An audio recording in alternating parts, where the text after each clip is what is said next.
Part 2 అందరూ చూసే ఉంటారు కదండీ. ఇది పార్ట్ 3 అనమాట. చదువుకొని నేను చేసిన మిస్టేక్ ఏంటి అనేది. సో, అక్కడ సెకండ్ కౌన్సిలింగ్‌కి అయితే అటెండ్ అయ్యా. నాకు అప్లైడ్ మ్యాథ్స్‌లో సీట్ అయితే వచ్చింది. నెక్స్ట్ ఒకవేళ మీకు ఛాన్స్ ఉంది, ఇంకొక స్లైడింగ్‌కి కూడా రావచ్చు మీరు మార్చుకోవడానికి అని చెప్పేసి అనౌన్స్ చేశారు. నేను ఇంకా స్లైడింగ్‌కి వెళ్ళా. మళ్ళీ నెక్స్ట్ థర్డ్ టైం ఫస్ట్ స్లైడింగ్‌కి వెళ్ళా. సో, అప్పుడు నాకు స్టాట్స్ డిపార్ట్మెంట్లో అయితే సీట్ వచ్చిందండి. ఆ స్టాట్స్ డిపార్ట్మెంట్లో సీట్ రావాలంటే నేనేమనుకున్నా, యూనివర్సిటీలో సీట్ అంటే ఫ్రీ ఎడ్యుకేషన్ అనుకున్నా. 1 రూపీ కూడా కట్టే పని లేదనుకున్నా. కానీ ఫస్ట్ కౌన్సిలింగ్ అప్పుడే అడ్మిట్ కార్డ్ తీసుకోవడానికి 3250 రూపీస్ పే చేయాలని అన్నారు. కొంచెం ఇబ్బంది అనిపించింది. అప్పుడు మా పరిస్థితి అట్లాంటిది. బట్ అవి అడ్జస్ట్ చేసుకున్నా. కొంతమంది హెల్ప్ చేయడం వల్ల నెక్స్ట్ హాస్టల్ ఫీజు కట్టాలన్నారు. అడ్మిషన్ హాస్టల్కి 5000 ఎంతో కట్టా హాస్టల్. అవి పే చేసుకున్నా. ఇంకా 2 ఇయర్స్ అయితే యూనివర్సిటీలో నా ఎడ్యుకేషన్ అయితే మాస్టర్స్ అయితే కంప్లీట్ చేసుకున్నా కాకతీయ యూనివర్సిటీలో.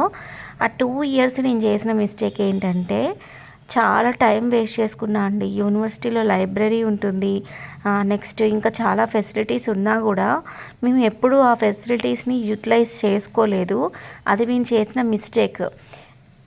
అయితే ఈ వీడియో చేయడానికి ముఖ్య ఉద్దేశం ఏంటో నేను చెప్తా. ఒక ఇన్సిడెంట్ ఏం జరిగిందంటే, ఒక అమ్మాయి బీటెక్ థర్డ్ ఇయర్ అమ్మాయి నాకు జర్నీలో కలిసింది. ఏం చదువుతున్నావు అని అంటే ఇట్లా చెప్పింది, కంప్యూటర్స్ చేస్తున్నా బీటెక్ థర్డ్ ఇయర్ అని చెప్తే, ఎందుకని మరి కంప్యూటర్సే చేయాలని డిసైడ్ అయ్యావని నేను అడిగితే ఇప్పుడు బాధ అనిపిస్తుంది అక్క, మిస్టేక్ చేశాను ఇప్పుడు అనిపిస్తుంది అని తను చెప్పింది. కానీ నేను కరెక్టే చేసా. నేను కరెక్ట్ కావాలనుకున్నదే కోరుకున్నదే నేను జాయిన్ అయ్యా. స్పెషలైజేషన్ ఉన్న కోర్సే తీసుకున్నా, స్టాటిస్టిక్సే తీసుకున్నా. కానీ నేను చేసిన పెద్ద బ్లెండర్ మిస్టేక్స్ ఏంటి అంటే, నేను తీసుకున్న దానికి నేను న్యాయం చేయలేకపోయా అనమాట. ఆ 2 ఇయర్స్ నేను దానికి రిలేటెడ్గా ఏదైనా కోర్స్ నేర్చుకున్నా బాగుండేది. బట్ నాకు కోర్స్ నేర్చుకోవడానికి సరే మనీ లేవనుకోండి, లేదా నేను ఏదైనా పార్ట్ టైం అయినా చేసుకోవాల్సింది. నేను ఆ పార్ట్ టైం కూడా చేయలేదు. అక్కడ చాలా పెద్ద మిస్టేక్ చేశాను నేను.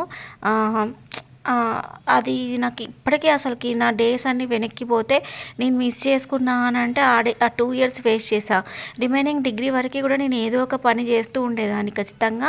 ఒక డే గడిచింది అంటే ఏదో ఒకటి ట్యూషన్ చెప్పుకున్నా, అంతకుముందు మెడిసిన్ కవర్ చేసా, అంతకుముందు ఇస్తరకులు చేసేవాళ్ళం ఇంట్లో.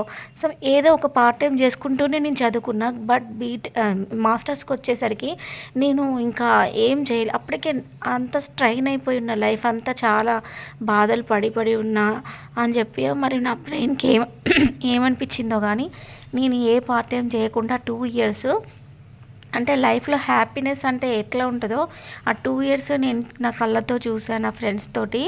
బట్ నేను టైం అయితే వేస్ట్ చేసుకున్నాను ఎప్పుడు ఫీల్ అవుతా. ఆ 2 ఇయర్స్ కంప్లీట్ అయిన తర్వాత 1 ఇయర్ ప్రియదర్శిని డిగ్రీ కాలేజ్లో నేనైతే లెక్చరర్గా జాయిన్ అయ్యా అండి. ఫైనల్గా 2015లో నా మాస్టర్స్ కంప్లీట్ అయింది. 15 to 16 ప్రియదర్శినిలో కూడా చెప్పా.